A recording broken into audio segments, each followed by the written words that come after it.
For further analysis, we're joined from Hong Kong by economist Benny Kwok to discuss the latest developments related to the Chinese-European Union relations. Welcome to Qnews, sir, and the Economic Bulletin. Thank you for joining us. Hello. Hi. Let's start off by asking you, to what extent is the U.S. trade pressure under the President Trump influencing the shift in the EU-China relations?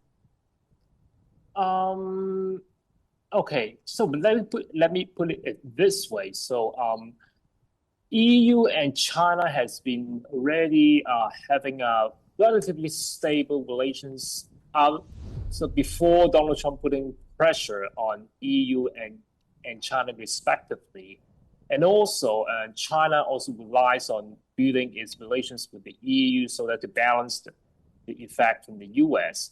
So for this time, when Donald Trump is putting pressure on China and EU, you are seeing China is trying to strengthen and even improve its relations with the EU, even though EU doesn't agree on many of the Chinese policies, especially the Xinjiang, cotton, and the affairs about human rights and the democracy and about Hong Kong and the disagreement on Taiwan as well.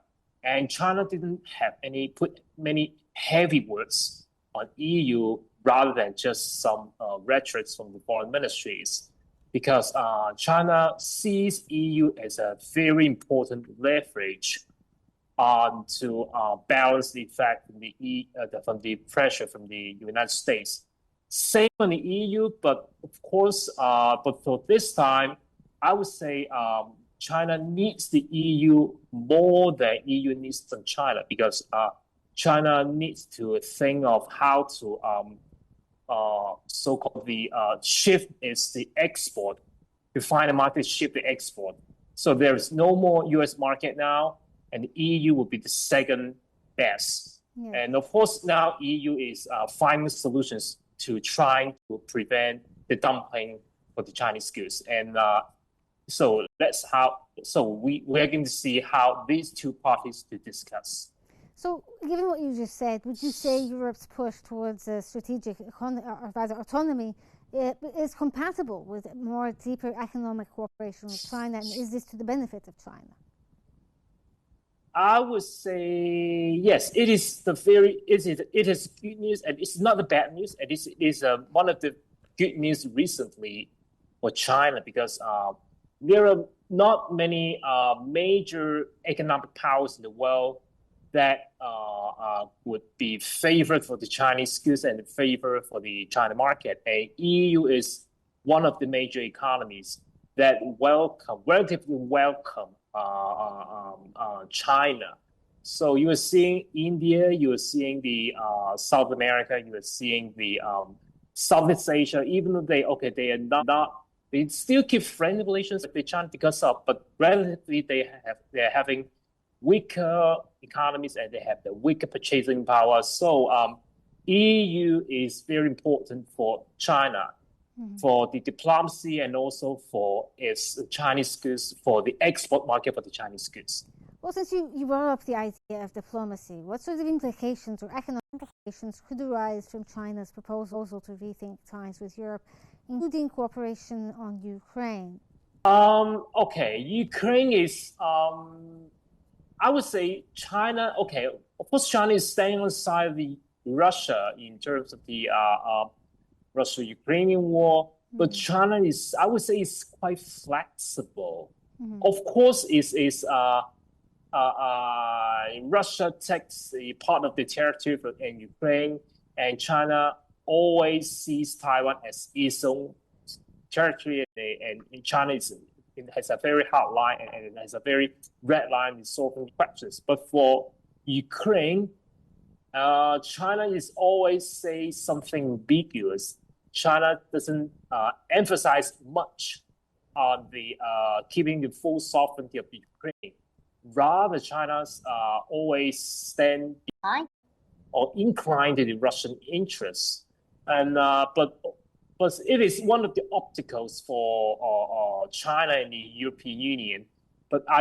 But I don't think Ukrainian problem is an obstacle for a big obstacle between the EU and China because the China's more economic fluid, you'd benefit, say.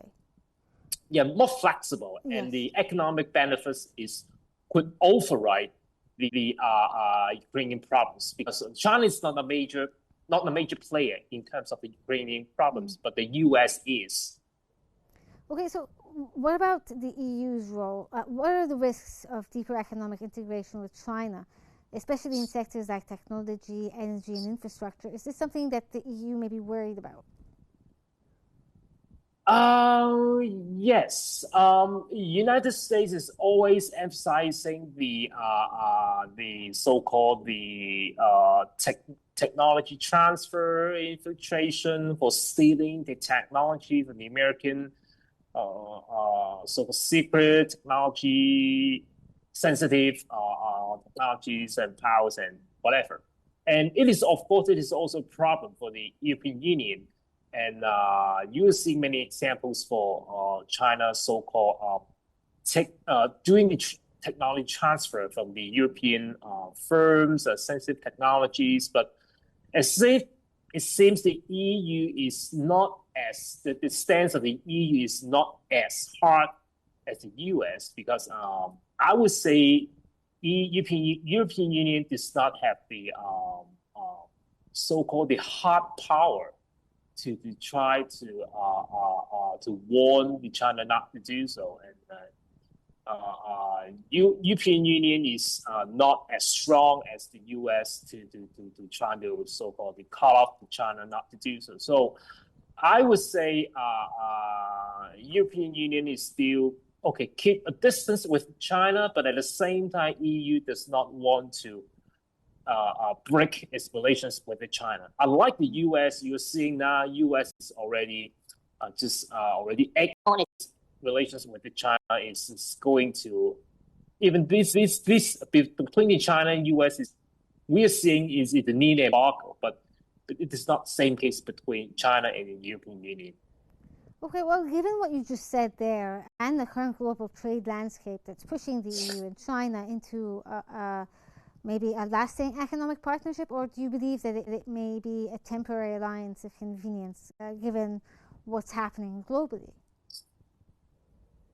I would say for the future relations between the European Union and China, first we first need to look at how the of course it's now the China and the United States to settle their trade disputes, and also how the US and the EU settle their trade disputes, and then after these two so-called instances, after these two negotiations, and then we will see a much more clear picture between the European and China because the EU-China relations is just I would say a dependent factor. The independent factor or the deciding factor is the China and US, and also the EU and US, and the EU and China is I would say more dependent on these two rounds of negotiations.